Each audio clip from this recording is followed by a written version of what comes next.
esta segunda parte quería referirme también a lo que es la incontinencia urinaria, que ustedes saben, sobre todo en las personas embarazadas, que la presión misma del útero hace que su vejiga esté constantemente con deseos de evacuar orina. Entonces muchas veces no llega al baño la mujer y a veces se hace encima.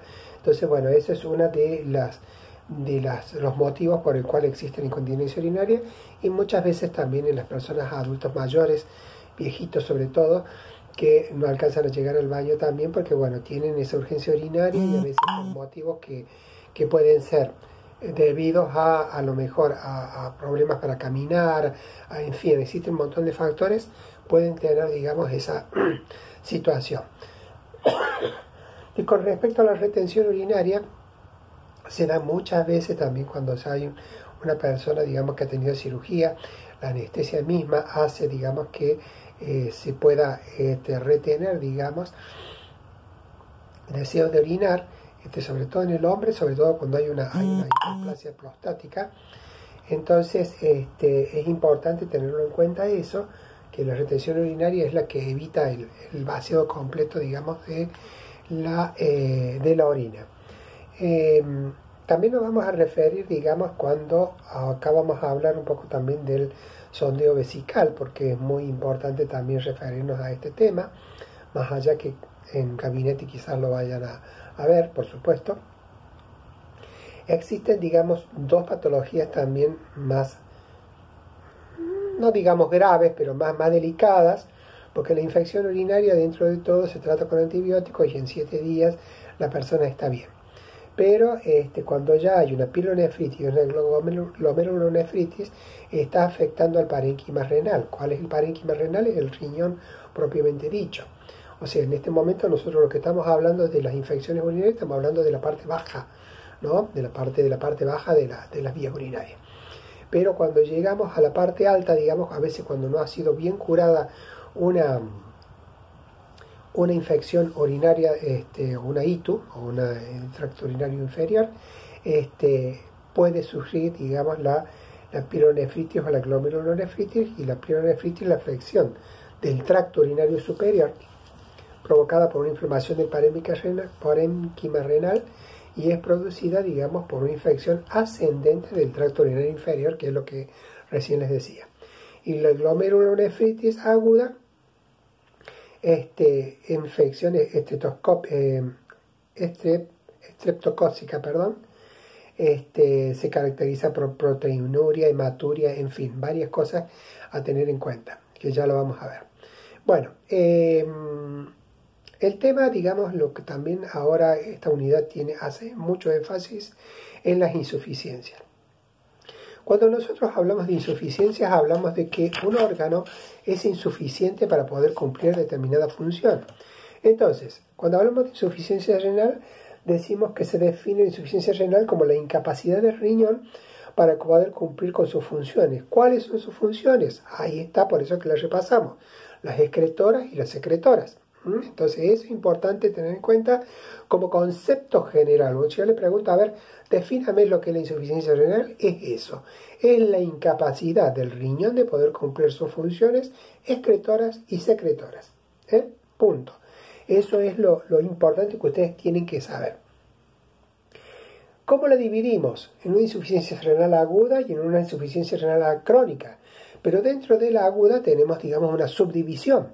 O sea, cuando nosotros hablamos de insuficiencia renal aguda, se dice que es la pérdida repentina de la función de los riñones por deficiencia de la circulación o disfunción de los glomérulos o túbulos. Entonces, cuando hablamos de la aguda, entonces es una pérdida repentina de las funciones. Pérdida repentina de funciones porque puede que el paciente no tenga, digamos, una insuficiencia renal determinada, que sea transitoria. Entonces, bueno, esa insuficiencia renal aguda obedece a esto, ¿no? A una pérdida repentina de la función por deficiencia de la circulación o disfunción de glomérulos y túbulos. Esta, a su vez, digamos, se puede manifestar con anuria, con oliguria, ya vamos a repasarlo, todos esos conceptos, o un volumen de orina normal. Anuria, acuérdense que es ausencia de orina, oliguria, disminución de la cantidad por hora, ¿no? Y después, cuando hablamos de las causas, pueden ser prerrenales, pueden ser intrarrenales o posrenales. Estas causas, digamos, prerrenal, puede ser que haya una hipofunción del riñón, por ejemplo, que llamamos una insuficiencia cardíaca congestiva, una insuficiencia o coronaria. No hay una buena circulación y entonces de sangre, entonces además del pulmón, que ya lo vimos, el riñón también se ve afectado. Acá vamos viendo cómo se va prolongando, digamos, hacia otros órganos las afecciones que se comenzaron, digamos, a nivel cardíaco, ¿no? Entonces, lo prerrenal tiene que ver con una hipoperfusión, o sea, hay una baja perfusión de sangre, digamos, en el riñón, una reducida, digamos, de velocidad de filtración de los glomérulos, y que puede haber una disminución ya sea por hemorragias, pérdidas renales, por diuréticos. Entonces, la intrarrenal, daños estructurales, digamos, ya dentro del órgano, dentro del parénquima renal, en los glóbulos o túbulos del riñón, y después la postrenal, que sería la obstrucción en algún punto distal del riñón, como puede ser los coágulos, los tumores, los cálculos, ¿no? Entonces, eso es tenerlo también en cuenta para tener más o menos una idea. Pero me interesa que ustedes tengan como concepto de lo que es la insuficiencia renal, que a su vez la vamos a dividir en insuficiencia renal aguda funcional y orgánica.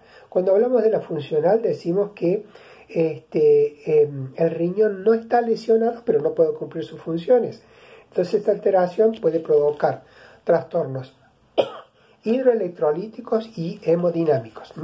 Eso es lo que sería, digamos, dentro de la insuficiencia renal aguda funcional. Dentro de los trastornos hidroelectrolíticos, bueno, está la pérdida de agua y de electrolitos en distintas proporciones, que puede deberse a vómitos, diarreas, sudoración profusa, etc. Y cuando hablamos de los trastornos hemodinámicos, es cuando hay una tensión arterial que se mantiene por debajo de los 80 milímetros de mercurio, ¿no es cierto?, que puede ser durante unas horas, y sobre todo en ancianos, ¿no es cierto?, que se presenta una insuficiencia renal funcional. Vamos a ver después todos los signos y síntomas, que hay muchos signos y síntomas comunes dentro de la insuficiencia renal. Esto es todo solamente una orientación, ya lo vamos a ver bien en detalle en clase.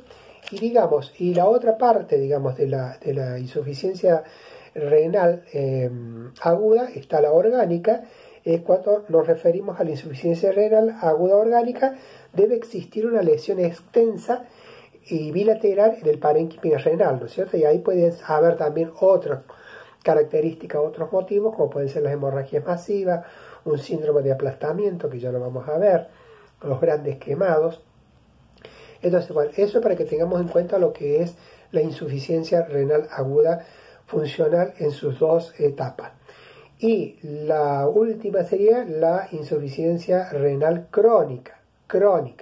Recuerden que acá en la crónica hay un deterioro progresivo e irreversible de la función renal. Acá hay muerte de nefronas, hay pérdida de nefronas. Como consecuencia, los riñones pierden la capacidad de eliminar desechos, así le dice el concepto, y de concentrar orina y conservar los electrolitos en sangre. Entonces, bueno, allí ustedes van a tener las distintas fases. Yo no se las voy a obligar a que las sepan, pero las distintas fases, que pueden ser fases latentes, fase compensada, descompensada, terminal, y una serie de síndromes o signos y síntomas que ustedes van a tener en cuenta, que los vamos a analizar uno por uno porque es importantísimo, porque son el síndrome cardiovascular, el síndrome respiratorio, el síndrome digestivo, síndrome neurológico, el síndrome cutáneo, el síndrome anémico, síndrome óseo, síndrome urinario. Por último, ¿cuál es el recurso, digamos, para un paciente que está con insuficiencia renal crónica? El recurso es la diálisis. La diálisis lo obtenemos como concepto que químicamente se define como la separación de las sustancias que están juntas o mezcladas en una misma disolución a través de una membrana que las filtra.